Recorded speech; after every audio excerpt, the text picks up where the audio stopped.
নারকল দিয়ে চিংড়ি দিয়ে কচুলতি রেসিপি হয়ে গেছে।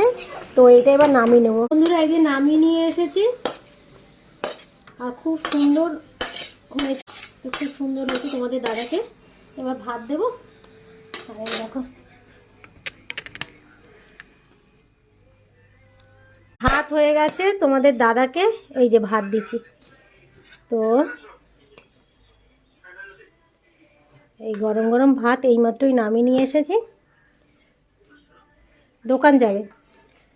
আর এই হচ্ছে কচুরলতি, আর কচুরলতি হয়েছে। তো বলো কচুরলতি দিয়েই ভাত দিয়ে দাও, আর ডিমের ঝোল দিতে হবে না, ও ডিম ভাজা করে দাও। তো ওকে এই যে হাঁসের ডিম ভেজে দিয়েছি। তো এই হলো আমার বরের রেসিপি থালা। খেয়ে দেখো কেমন হয়েছে, ভালো হয়েছে।